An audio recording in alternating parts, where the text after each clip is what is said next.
Welcome to our channel. ఈ రోజు మనతో పాటుగా రమ్మగారు ఉన్నారు. నమస్తే రమ్మగారు. నమస్తే జయ. రమ్మగారు, సహజంగా మనమంతా కూడా మోటివేషనల్ టాక్స్ కావచ్చు, లేకపోతే ఆధ్యాత్మిక అంశాలు కావచ్చు, ఇలాంటివి చాలా వింటూ ఉంటాం. మనం చాలా మంది చెప్పేవి, అందులో యాక్సెస్ కూడా బాగా ఎక్కువైపోయింది. ఇప్పుడు చేతిలో ఫోన్ ఉంటే చాలు, మనకి ఎవరు ఏం చెప్పినా కూడా వినే అవకాశం ఉంటుంది. కానీ ఇవన్నీ మనకి లోపలికి వెళ్తాయి అంటారా? అందరూ ఆచరించగలమా? అసలు ఆచరిస్తారా అని అనిపిస్తూ ఉంటుంది నాకు. అంటే ఒక్కొక్కరు ఒక్కొక్క రకంగా, ఎవరి వర్షన్ వాళ్ళకు ఉంటుంది కదా.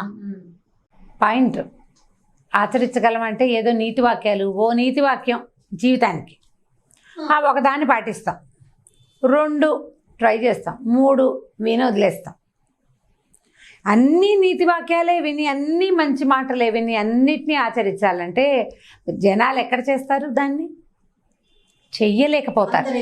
అందరివి ఈయన ఒకటి చెప్తారు, ఆయన ఇంకొకటి చెప్తారు. నేను అంటే ఈ పేర్లు చెప్పటం లేదు కానీ జనరల్గా చెప్తాను.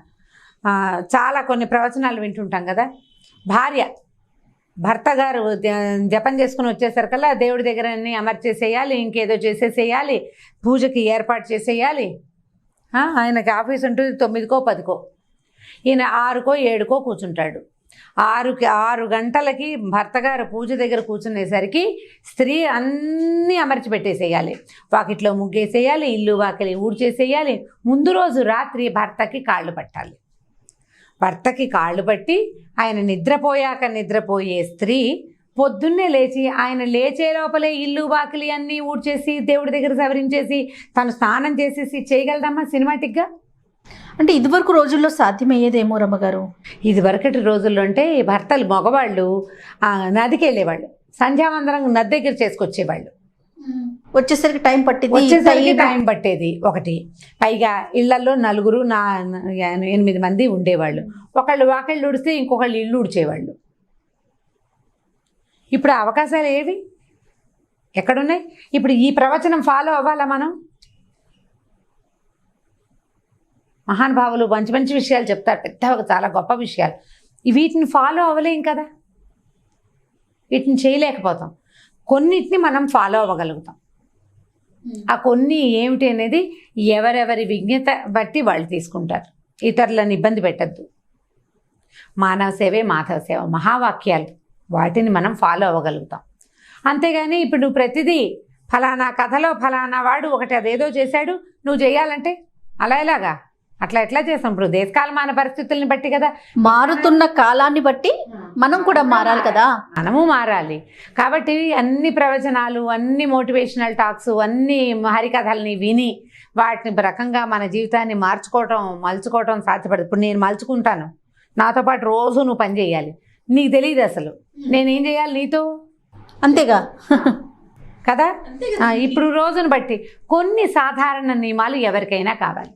అయితే దీని మీద చాలా రోజుల క్రితం ఒక కథ చదివాను చేయ, నేను పత్రికలో వచ్చింది, నాకు చాలా ఇంట్రెస్టింగ్గా అనిపించింది. ఒక ఊళ్ళో 10 మంది భగవద్గీత చెప్పే గురువుగారులు ఉన్నారు. భగవద్గీత పాఠం చెప్తారు. ఎంత అత్యద్భుతంగా చెప్తారో, మామూలు వాళ్ళు కాదు, ఉద్దండ పండితులు. భగవద్గీత వినాలంటే వాళ్ళ దగ్గరికి వెళ్ళే వినాలి, అంతే. సరే, ఆ ఊళ్ళో రాజుగారికి ఏమనిపించిందంటే, వీళ్ళు భగవద్గీతను ఒట్టి పాఠమే చెప్తున్నారా, భగవద్గీత సారాంశం వీళ్ళకి అంటిందా?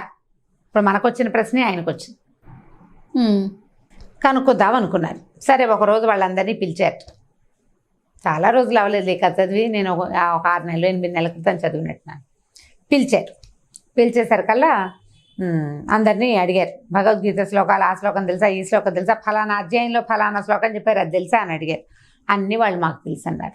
అయితే ఈయన అన్నాడు, అనన్యాశ్చింతయంతో మామ అని ఒక శ్లోకం చెప్పారు కదా భగవద్గీతలో, ఏది ఆ శ్లోకం చెప్పండి అన్నారు.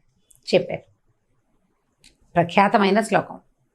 సరే, దానికి అర్థం చెప్పండి అన్నారు. ఒక ఆయన అందులో ఏముందంటే ఇది అర్థం అని ఒక ఆయన చెప్పాడు, మిగిలిన వాళ్ళంతా అవునన్నారు. అయితే ఈయన ఏమన్నాడంటే, మీ అందరికీ భగవద్గీత శ్లోకం వచ్చు కదండి, మీరు చాలా కాలంగా పాఠం కూడా చెప్తున్నారు, ఒక పని చేయండి, దీనికి తాత్పర్యం రాసుకురండి, ప్రతిపదార్థం రాసి తాత్పర్యం రాసి వ్యాఖ్యానం రాసి పట్టుకురండి. ఎవరి వ్యాఖ్యానం నాకు బాగా నచ్చుతుందో వాళ్ళకి 10,000 రూపాయలు బహుమానం ఇస్తానన్నాడు. బాగుందిగా, చాలా మంచి మాట. సరే, వీళ్ళు 10 మంది ఇంటికి వెళ్ళిపోయారు. అందులో ఒక ఆయన సూర్యశాస్త్రి గారు ఉన్నారు. ఆయన ఇంటికి వెళ్ళాడు. ఇంటికి వెళ్ళిపోయాడు. ఇంటికి వెళ్ళాక ఏమే రాజుగారు ఇట్లాంటిది ఇది ఒక కాంటెస్ట్ లాంటిది పెట్టారు. టెస్టే కదా ఇది, 10 మందిని పాల్గొనండి, అందులో మీకు ఒకడికి బహుమతి ఇస్తాను అంటే మీ ప్రజ్ఞాపాఠ వాళ్ళకి టెస్ట్.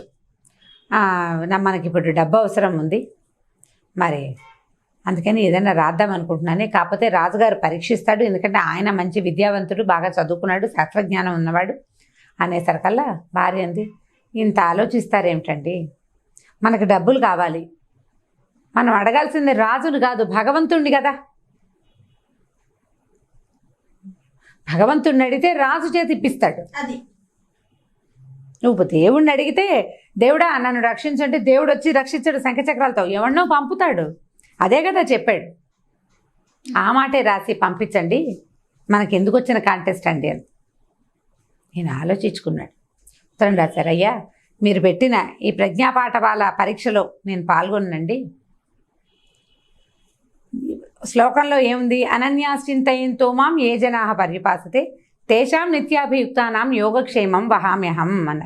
అంటే ఎవరిని స్మరించకుండా, వేరే వాడిని కాకుండా నన్నే స్మరించేవాడి తాలూకు యోగక్షేమాన్ని నేనే చూస్తాను, మీ భారాలను నేను మోస్తాను, నువ్వు నన్ను స్మరించు. నన్ను పర్యుపాసతే అంటే ఇక తదేక దృష్టితో ఉపాసన చేయటం. ఉపాసన అంటే ఉపాసించడం, పర్యుపాసన అంటే వేరేది లేదనమాట. అన్యథా శరణం నాస్తి త్వమేవ శరణం మమ అంటాం. ఇలా చెప్పాడు కాబట్టి భగవంతుడికే నా ఇది వదిలిపెడుతున్నాను. ఇందులో పాల్గొని ఆయన చెప్పిన వాక్యాలకి నా యోగక్షేమాలు వహిస్తానన్న ఆయన మాటకి అడ్డం కాదలుచుకోలేదండి. నేను ఈ పరీక్షలో పాల్గొనటం నమస్కారం సెలవని రాశాను. తర్వాత ఒక 4 రోజుల తర్వాత కాంటెస్ట్ నడిచింది. 9 మంది ఉత్తరాలతో పాటు కాగితాలు పంపించారు. ఈ కాగితం కూడా వచ్చారు. ఆయన మిగిలిన కాగితాలన్నీ పక్కన పెట్టి ఈ కాగితం చదువుకుని ఈ సూర్యశాస్త్రి గారిని పిలిచి 10,000 ఇచ్చారు. నాకు డబ్బు అవసరం ఉన్నా కూడా మిమ్మల్ని మెప్పించి డబ్బులు తీసుకోను. నేను మెప్పించాల్సి వస్తే భగవంతుడినే మెప్పిస్తాను. భగవద్గీత సారం అది. నువ్వు ముగ్గేసావా, ఇదేదో చేసావా, అదేదో చేసావా, చాలా శ్రద్ధగా చేసావా, 100,000 పువ్వులు తెచ్చావా తేలేదా, 1,00,000 కుంకుమార్చన, 1,00,000 పత్రి పూజ, 1,00,000 పుష్పార్చన, 10,000 పెట్టి పువ్వులు తెచ్చి అలంకరించావా కాదు. నువ్వు ఎంత శ్రద్ధతో ఎంత భక్తితో భగవద్వాక్యాన్ని స్మరించావు, మహావాక్య స్మరణ నువ్వు ఎంత బాగా చేశావు అనేదే ముఖ్యమైన సంగతి. అంటే నీకు గీతాసారం వంట పట్టింది. నాకు 10,000 కావాలంటే నేను ఇదేదో పని చేసి నేను చెయ్యను. నాకు 10,000 ఎందుకు కావాలి, నాకు ఒక సమస్య తీర్చుకోవడానికి కావాలి. ఆ సమస్య తీర్చమని అడుగుతా. 10,000 అవసరం లేకుండానే సమస్య తీరిపోతుంది. కాలు మీద చేతి మీద దెబ్బ తగిలింది, దీని మందు కోసం నువ్వు ఎక్కడికో తిరుగుతావు, వాళ్ళంత ప్రయత్నం చేస్తావు, ఎవరో వైద్యుల దగ్గర ఏదో ప్రయత్నం చేస్తావు. ముందు భగవత్ ప్రార్థన చెయ్యి. నీకు కావాల్సిన వైద్యం, నీకు కావాల్సిన వైద్యుడు భగవంతుడి నీ దగ్గరికి పట్టుకొచ్చిస్తాడు, లేదా నీకు అక్కడికి వెళ్ళే దారి చూపిస్తాడు. ఈ దారి చూపించే మార్గాలన్నీ కూడా భగవంతుడే. రోడ్డు మీద పడిపోతాం, ఎవరో ఒకళ్ళు మన లేవదీస్తారు, భగవంతుడే. అడే దేవుడు శంఖచక్రాలతో రాడు. దేవుడికి రూపం లేదు.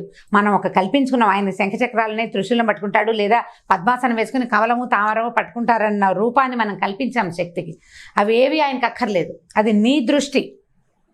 నీకు వలసిన సాయం, నీకు అవసరమైన విధి, నీకు ఎక్కడ కావాలంటే అక్కడ నిన్ను నిలబెట్టేందుకు నీ వెనకాల ఎవరైనా వచ్చారు అంటే భగవంతుడు ఆ రూపంలో వచ్చినట్టు.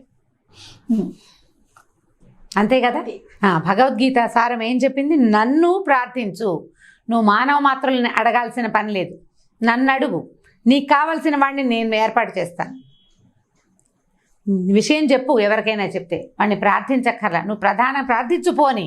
ప్రధానంగా ప్రార్థించవలసింది భగవంతుణ్ణి. నీ లోపలి ప్రార్థన ఎంత బలమైనదైతే అంత సరిగ్గా నీకు కావాల్సింది దొరుకుతుంది. అంతే చెప్పబడింది. ఈ భగవద్గీత సారాన్ని తెలుసుకున్న సూర్యశాస్త్రి గారిని ఆ ఊరి రాజగురువుగా నియమించబడ్డారు ఆయన. కథ ఎంత చక్కటి కథ చూడండి, ఎంత బాగుందండి. మనం ఎన్ని ప్రవచనాలైనా విందాం, ఎన్ని మోటివేషనల్ టాక్స్ అని అంటే మన బుద్ధి పరివిధాల పోకుండా ఉండటానికి మంచి ప్రవచనం విందాం. చక్కటి మాటలు, పురాణ ప్రవచనాలు వినొచ్చు. సాధారణంగా ఏదో జీవితం గురించి చెప్పబడే ప్రవచనాలు ఎంతోమంది, మనకి సోషల్ మీడియా మనకి ఇచ్చిన పెద్ద అదృష్టాల్లో మంచి మాటలు వినే అవకాశం. వివేకానందుల సూక్తులు విందాం, చాణక్య నీతులు విందాం, ఎంతోమంది పెద్దవాళ్ళు, వీళ్ళందరివి మనకు వినడానికి, చదవడానికి, చూడడానికి బోల్డ్ అవకాశం వచ్చింది. మొత్తం వీటన్నిటిలో నుంచి సారాంశం గ్రహించండి. గ్రహించి జీవితాన్ని ముందుకు తీసుకెళ్ళాలి. ప్రధానమైనవి ఎవరైనా మనకు చెప్పే మహావాక్యాలు: మానవ సేవే మాధవ సేవ, ఇతరులని ఇబ్బంది పెట్టద్దు, అత్యాశకి పోవద్దు. నువ్వు ఎవరు చెప్పినా ఇవే మాటలు. దురాశ దుఃఖానికి చేటు. ఈ మాటలన్నింటినీ క్రోడీకరించుకోండి. భగవంతుడిని అల్టిమేట్గా ప్రార్థించాలి. అంటే ఏ శక్తి మనల్ని నడిపిస్తుందో ఆ శక్తిని మీద నమ్మకం కలిగి ఉండాలి. ఉన్నవాడికి ఆటోమేటిక్గా నీకు కావాల్సింది వస్తుంది. అప్పుడు నువ్వు ప్రవచనాలు విన్నవాడివైనా వస్తుంది, వినకపోయినా కూడా వస్తుంది. అంతే. నమస్తే. నమస్తే జయ. ఈ వీడియో కనుక మీకు నచ్చినట్లయితే లైక్ చేయండి, షేర్ చేయండి. మరిన్ని వీడియోస్ కోసం మా ఛానల్ని సబ్స్క్రైబ్ చేసుకోండి.